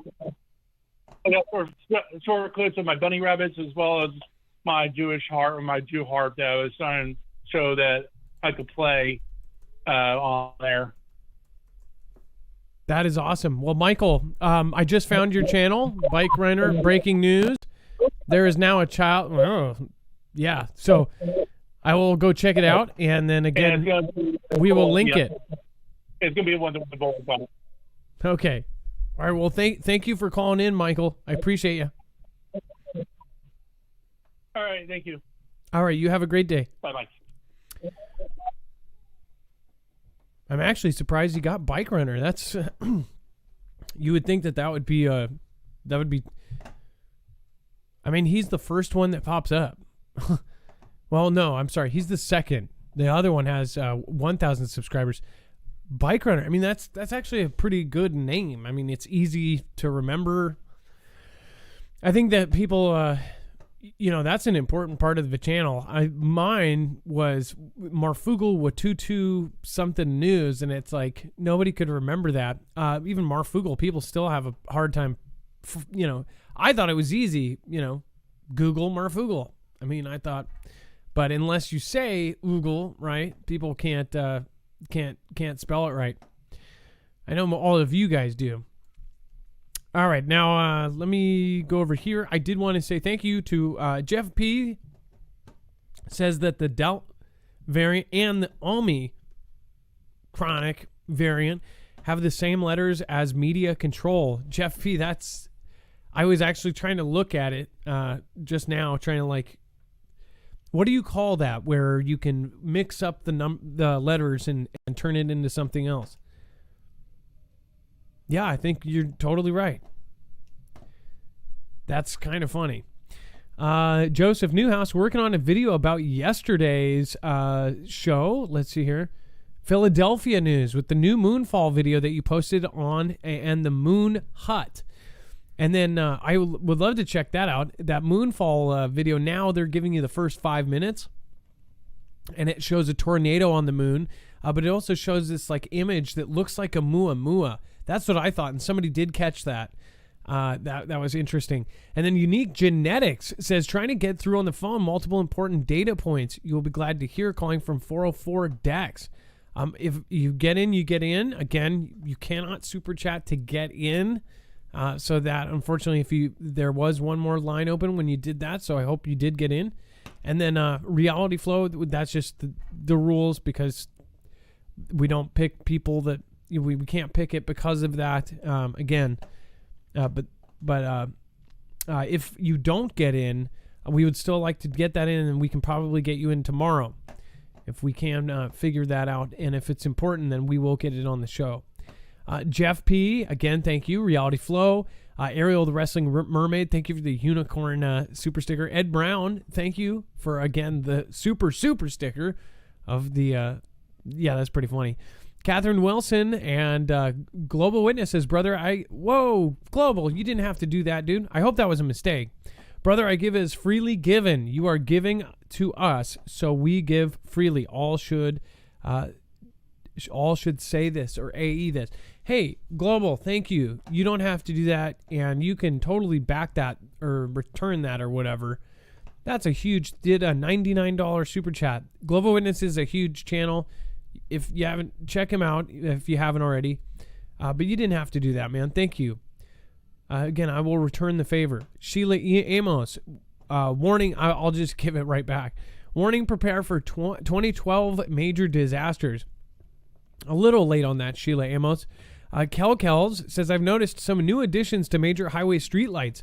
Little blue lights on top, possibly for emergency runways. That's actually really smart, Kells. What she's saying is that there's blue lights, like runner lights on a airway, and they are practicing landing military jets to this on highways. That is another one that oh my gosh. Dex, did you think about that? What if the blue purple lights they double as landing lights for planes? Yeah, that's pretty interesting. I think that they're typically part of the system that is to determine night or day, but or the light, but that's absolutely another use for them. There's no reason to really have a light up there, I don't think, in my opinion. Well, no, I know about the little somebody dome. Can correct me. The little dome that, it's a light sensor. If it's dark, it turns on the light. If it's not. But I have seen it too, and it's a bright blue light. It's like bright. And I've noticed it on our highway lights. Specifically the ones out by the base, actually. By near Tacoma. I know they have them on streetlights, and to help you see, or to help police know what the light color was without facing the light, like if it's red or not. Yeah, I've seen that before. That's only on turn lights, right? That's on cross streets. That's on the stoplights. And right. Then if they're there and they see a car drive through, they see a little light that tells them that car just drove through a red, and vice versa if they're coming the other way. So they can pretty much be anywhere, and they can see that this car or this car went through a red, and they can swoop through. And it's actually pretty smart and simple. And then Winton Dupree, Copernicus, was mocked and ridiculed when he theorized that the Earth rotated around the sun. Oh, there was a lot of people that were ridiculed for. That's why when they shut down critical thinking and going outside the box and thinking, this is what they're shutting down on social medias. That's absolutely absurd. You can't move forward. You can't evolve if they shut down any kind of critical thought. And if you can't go against the grain, then nothing ever moves forward. You just move in the path that they want you to move. Mary Beth, black lights are for Lucifer in the dot.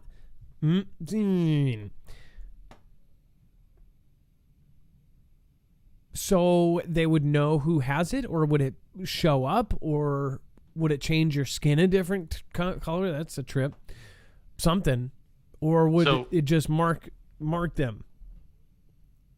So I just found this, Adam. Apparently the Dallas Morning News was answering a question from somebody that asked about the blue lights. And in Dallas, they're all over the top of the streetlights, like you were describing, right? And they went and investigated, and they came back and said it was just a design choice because they wanted the color blue. That sounds suspicious to me. I think there's a better reason.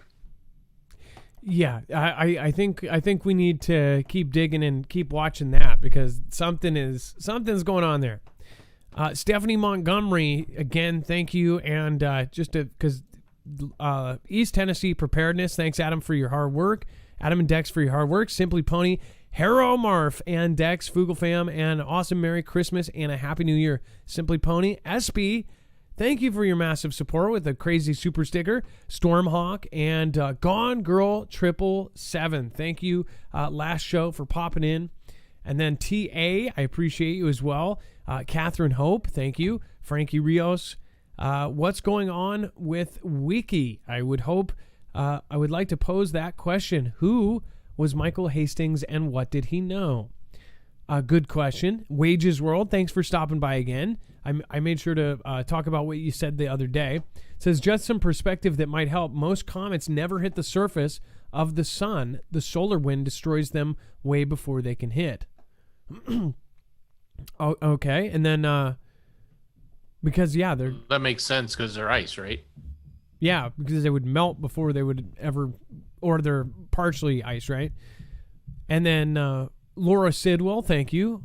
Dope Heathen. The sun's is 5 million miles away per Google. So that is another answer to the question. Thanks, guys. Keep up the great work. Chanel Bellaficola Aqua. I want to say that right. Chanel Bevel Bellaval Chanel Bellavala Chanel Bellavalakawa Bellavalaka Bella Bevelacqua Chanel Bevelacqua Chanel Bevelacqua.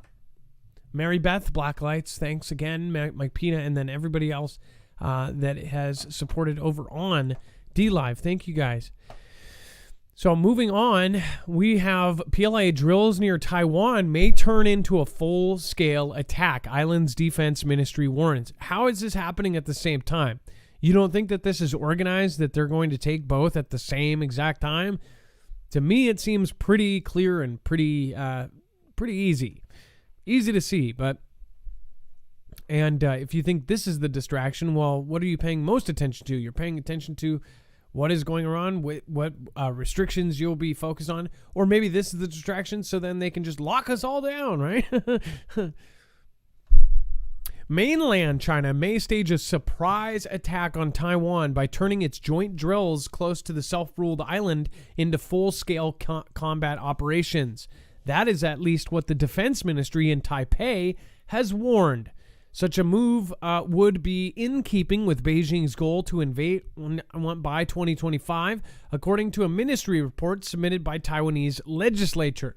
The report said that the mainland China's People's Liberation Army was likely to use multi-pronged approaches to launch a full-blown attack, including joint strikes and landing operations to seize Taiwan in the shortest amount of time with minimal losses. Taiwan denounces mainland China for over-the-top flights into island's air defense zone, and it says that the report, which was worked out in line with the Defense Minister Chu Chao-Cheng's assumption in October, that the PLA would have the ability to mount a full-scale invasion by 2025, urges the legislator to support weapons procurements to counter such aggression. I don't understand. Taiwan does not have the same kind of force. They could do it right now if they wanted to. Why would they wait until 2025? That just doesn't make any sense. It says it will then send various kinds of warships to the Western Pacific Ocean as a means to repel any foreign forces coming to Taiwan's aid and impose strategic encirclement to discourage foreign forces from coming to help. Dex, that's pretty big because they would be circling around it if we went to go defend them. Meanwhile, while they're taking over the island, they set up a whole line. Does that kind of make sense about why they hooked up the 200 fishing boats, the huge cargo boats, and they tied them together? Wouldn't that make sense if they were trying to make a wall to keep other people out? Yeah, well, yes and no. I mean, I think when they did that, it was more of putting together a flotilla so that they could stand in mass, right, while they're floating. I don't know if that's necessarily the right defense. I think spreading out those vessels though would be right if they basically commandeer or take all of their fishing vessels and turn them into militarized, vessels, which they have the ability to do. Then yes, they could then spread those out in a way that they could basically, create a a line in which they could know when it's being infiltrated. And as we reported on, I think it was a couple of shows back, China had come out and said that they will fire upon anybody that crosses that line. So it's like they've done these practices and they're lining up. You can see all the little parts of their strategy happening over the last 3 years, and it's now coming to a head. At the same time as Russia is got all of this lined up in the same way over in Ukraine, and then they say that they're the closest of friends. They've been talking on a daily basis, according to some papers. It's like, and then, of course, it's a huge deal when, President B has a every 3 weeks, talk with him on virtual Zoom. Him and Xi are on the phone like every day. That's what sources close to Putin say. So it's like, what the hell is going on here? They're like waiting for something. They say they're closest of allies. They're closest of friends now. They're best friends. They're best friends. I don't know why I had to sing that, but Jillian Gems, thank you, and thank you. Unique Genetics, thank you for the support. Says spoke with Jessica at EMP, and she said that NEC law adopted into all 50 states requiring new builds to have surge protection. Blue lights are to neutralize the pineal gland from being able to see our solar system's returned guests. Oh, like they're what is it called? They live, they're alive. Like those blue lights prevent us from seeing the. I think that's what you're saying. Otherwise, I look like an idiot, right? See the idiot, not idiots, aliens. And then Taiwan says confident Chinese invasion would be very hard. A full Chinese invasion of Taiwan with troops landed and ports and airports seized would be very difficult to achieve due to the problems China would have in landing and supplying troops, Taiwan Defense Ministry said in its latest threat assessment.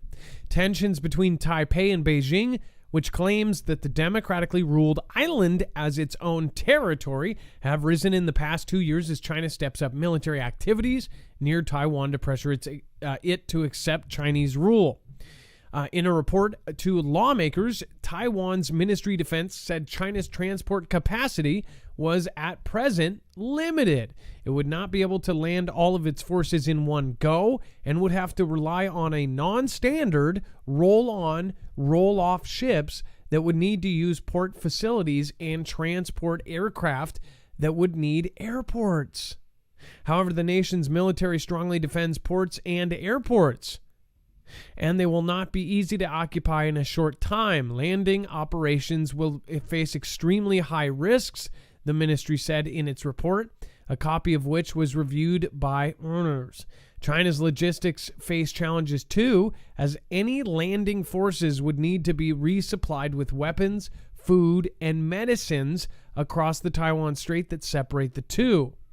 It says the nation's military has the advantage of the Taiwan Strait being a neutral moat or a natural moat and can use the joint intercept operations, cutting off the communist military supplies, severely reducing the combat effectiveness and endurance of the landing forces.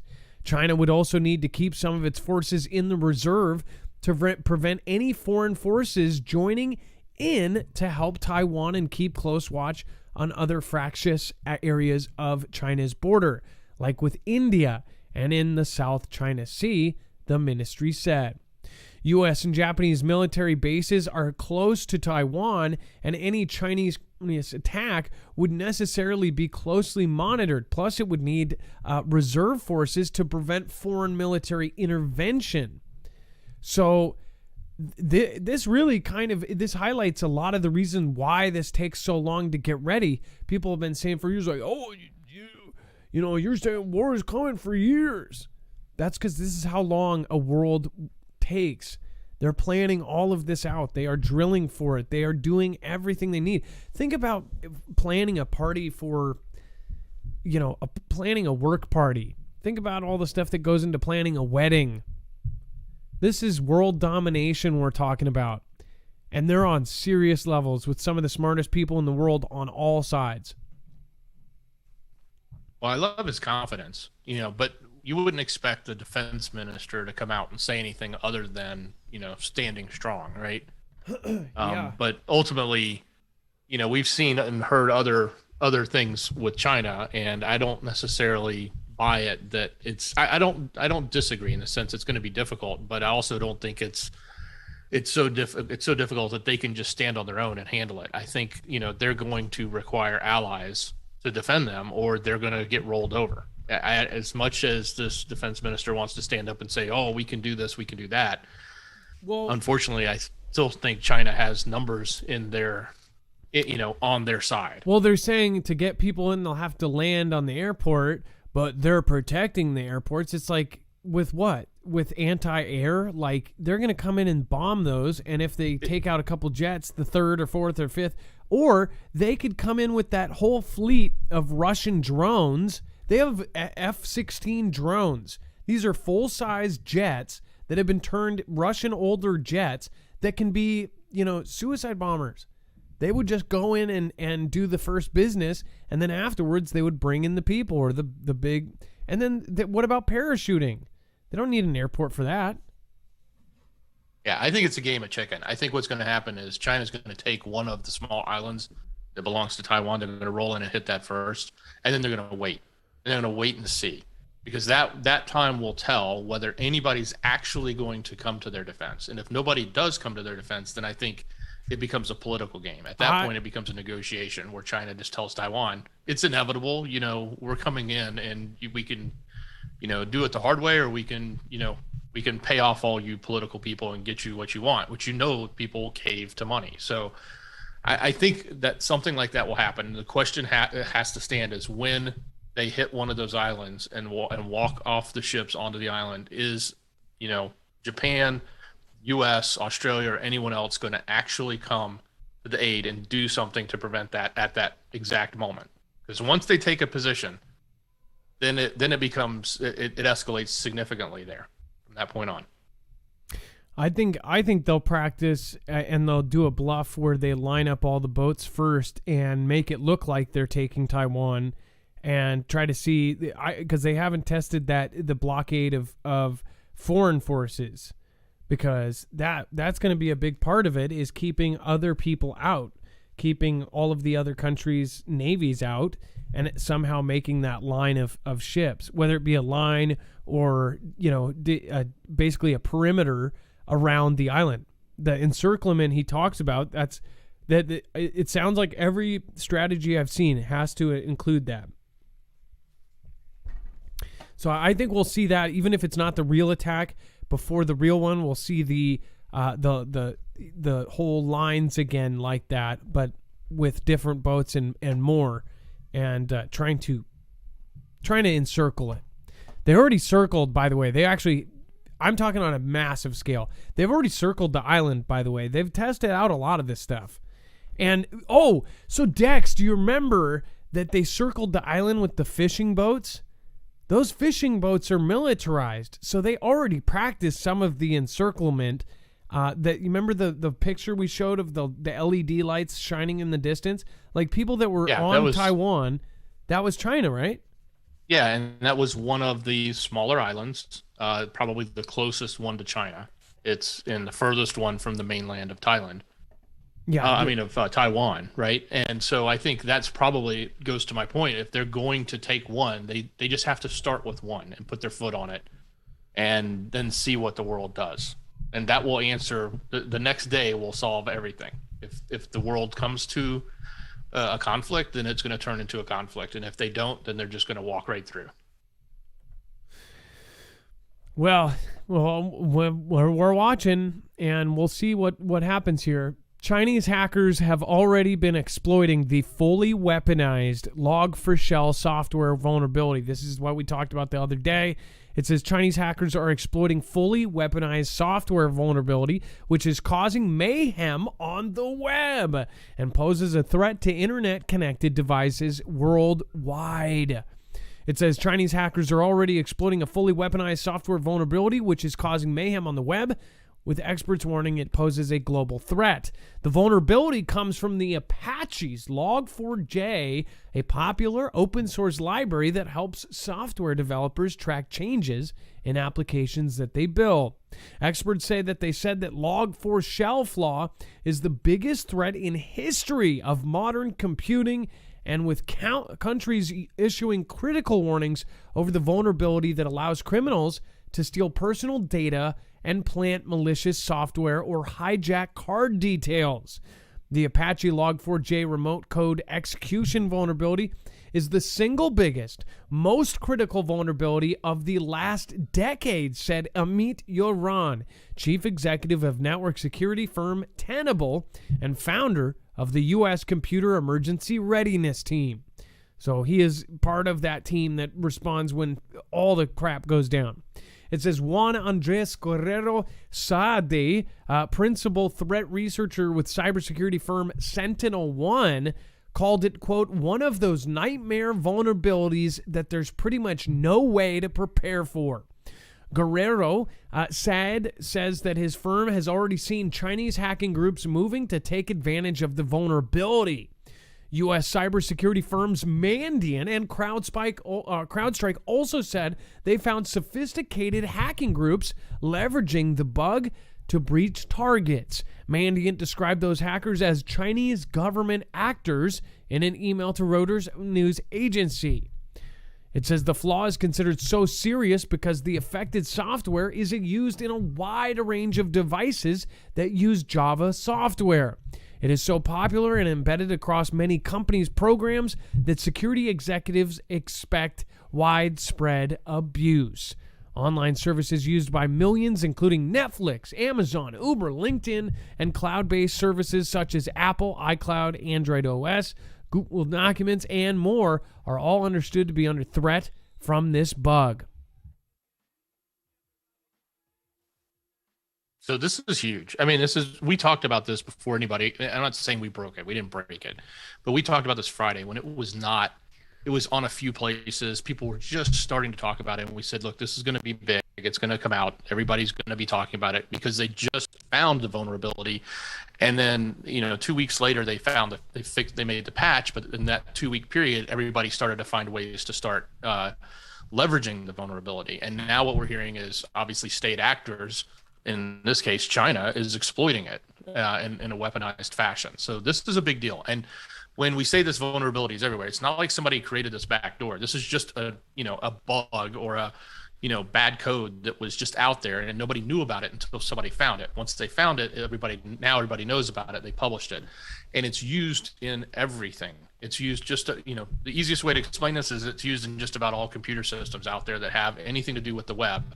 And even things that you wouldn't think have anything to do with the web might even have the code in it because it's part of a package that is usually used by developers to build software. So, it's one thing that, Apple or Google or anybody else has this vulnerability because they have teams of people that fix it in their cloud. So Gmail will probably be just fine because they're going to run out and they're probably already done updating those servers, right?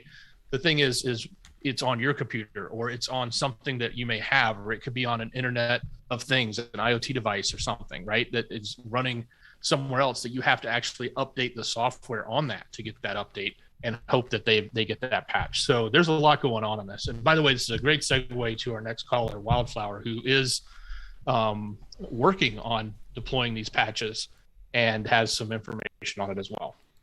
So Wildflower, calling from Virginia, is going to come on and she's going to talk just about this Kronos and Log4j hacks.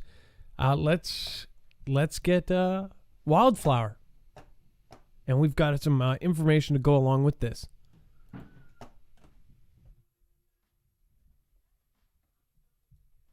And Wildflower is live. Good evening. It's a rough couple days in my world. Thank you very much. The Log4j vulnerability. I work for a rather large healthcare system here. Most of what I support are HR and financial applications. But and thankfully, most of our stuff, including Kronos, is on premises. but we are finding the vulnerability everywhere. We're working very closely with our software vendors who are themselves scrambling. There's a lot of unknowns in trying to patch things. A lot of software that we work with is proprietary, so we're going through finding needles in the haystack, finding the vulnerabilities in places we didn't expect to find it. And where we're struggling the most, and what I think people need to be mindful of is, yes, this is a web vulnerability, and if you are within a contained network inside a firewall, it greatly reduces your risk. But there is virtually nothing that companies use, that armed forces use, that doesn't have to at some point cross that line and go outside of your network and communicate with the broader world. And another threat that we're trying to figure out a way to address is internal bad actors. And that's another one that, how do you fight that if you have someone that is internal that wants to exploit this vulnerability? It could have been done and you don't even know it. It could be set on a timer that, this date, this time, execute this code. And if you haven't patched that vulnerability by then, you're toast. So it's a lot more complex than people might think it is on the surface. It's a nightmare for programmers trying to track this down, for network engineers trying to strengthen the firewalls to find any sign of activity. That's a constant fight anyway, but to find that it's like a cancer, it's a disease from within. And all of us are very, very vulnerable. I would ask the viewers, ask yourself this question: what in your life is not run by software? What in their life is not run by software? Yes, everything. Your car. Some people, their refrigerator runs on software. Your phone, your bank account, everything you order, the mail. Everything depends on software. Everything is chipsets and software. It's, as a programmer, I've been in IT for 20 years. I believe in pencil and paper, and I keep one computer that is standalone. It never connects to the internet. And I feel that's a reasonably safe place for me to be able to store personal information, to back up critical information. As long as I protect it from surges and EMPs, it's reasonably safe.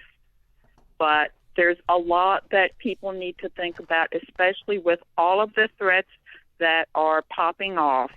And look at what's been going on with Amazon, with Kronos. It's, the ripples before the tidal wave. Now, let me ask you again. So are you, so you say in your position, you are helping try to fix some of this, or you are personally affected by this in your work? Or I guess, you don't have to say too much, but has this personally affected you in your work? We have not yet found that we have been attacked, but I'm a programmer analyst. I do systems support and programming. So my team is currently going through all of the servers that we have on premises and finding the vulnerabilities. There's a lot of catch-22s for us that we're having to fight for. Some of the vendors that are saying, you need to go put this in this certain startup script or put this line of code over here. we're finding that here's an example I worked on today was a tax program that we use for payroll that was affected by this, but it is deployed on our server as a Windows service. So the line that we were asked to add to the startup script that starts this application was being bypassed, and we had to go a different route because it was configured as a Windows service that it started from an executable.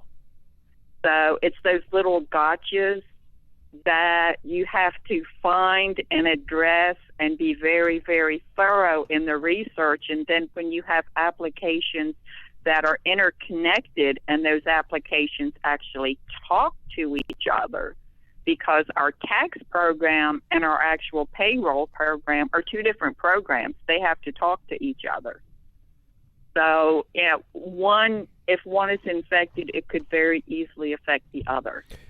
Can I ask you, have you been warned in your field, and have they paid anybody to come by and teach you about what's what is possibly to come? Have you had to go to classes or learn about anything that I guess my question is, do you believe that there are worse things in the cyber world coming?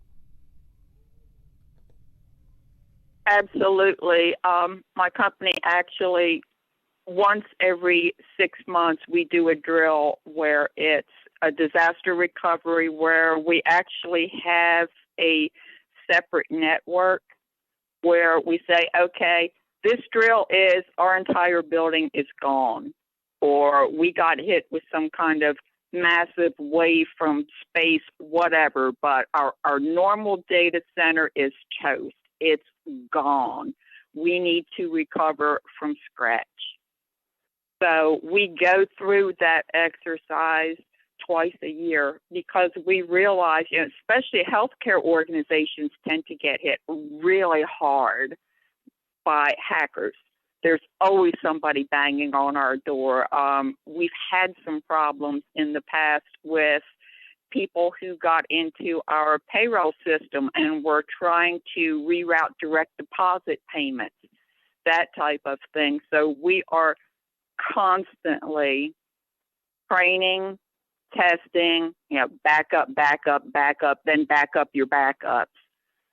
And it's a constant run on the hamster wheel because there's so many threats out there, and something like this where you're basically finding out that one of your main software developers, that you count on, use some code that most likely, if this wasn't a bad actor that put it in there, it was most likely, if I had to guess, sloppy programming, because I see it sometimes in programmers who will go into a development environment. They put in code while they're developing it, they're testing it, run to this point, and then pop up a message that says, hey, eat a purple pickle, something stupid like that. And they'll forget to go back and take that stupid code out. And then it goes live, and all of a sudden our help desk is getting 10 million calls about, why am I getting this message about a purple pickle? Wow. So now, one more question based on what you were saying. Is that payroll program, is that related to this Kronos thing? Is that specifically, are you talking about this most recent thing with Kronos? I know Kronos got hacked. We do use Kronos, but we use an on-premises version, and we do not process payroll within Kronos. We have a different application. To do our payroll, we actually have three. We have Kronos, where we have our clocks where people punch in.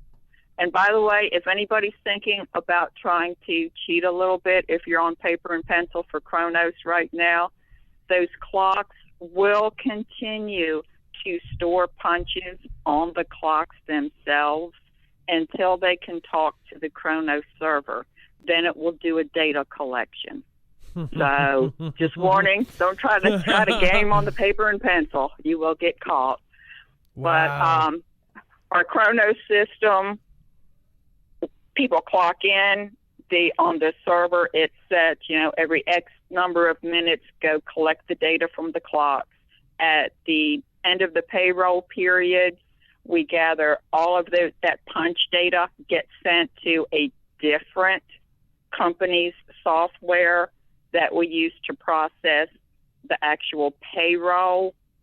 And that uses a third company's software that maintains tax tables, deductions, all of that.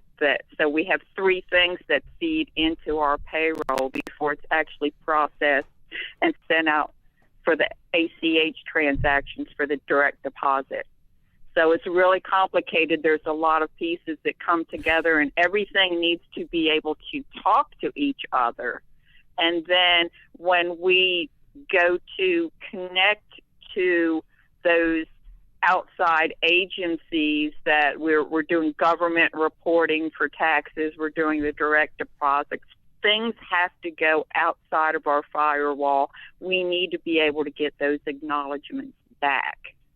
So when we have a source that we think is trusted and we've set up that secure connection, if we have a vulnerability and there's a bad actor on the other side who can hide a message in what they send back to us, it's a threat. It's like a Trojan. Constantly looking for these types of things, but it is so complex. It's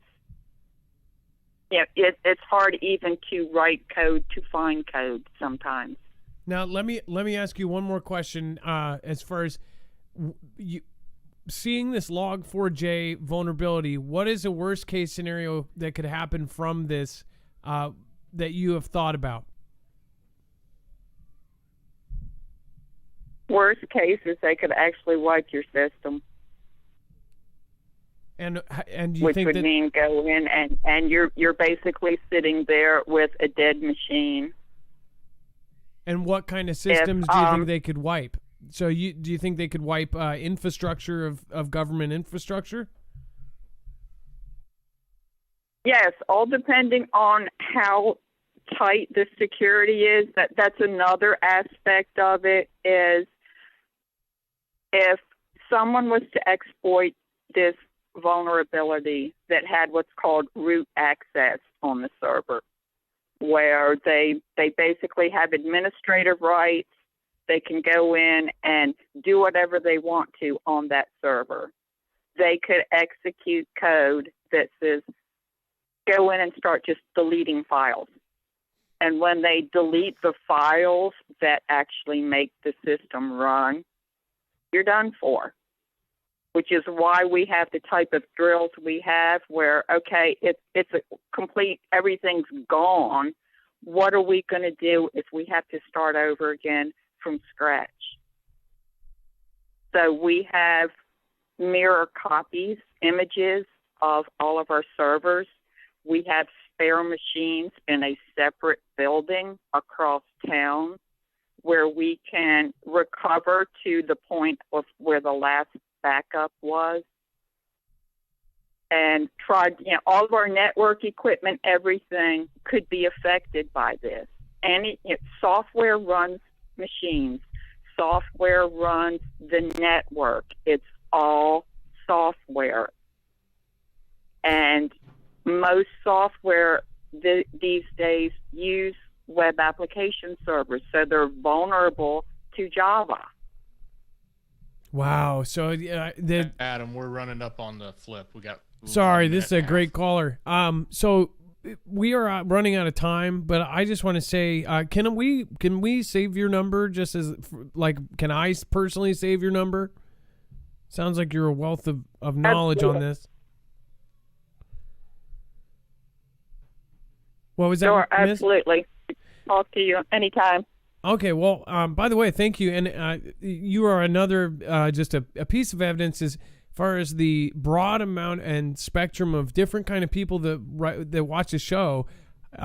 Some people that are new to the channel and see some of the subjects we cover, they don't understand that we have some really, really, high profile positions as far as careers and different people that watch this show.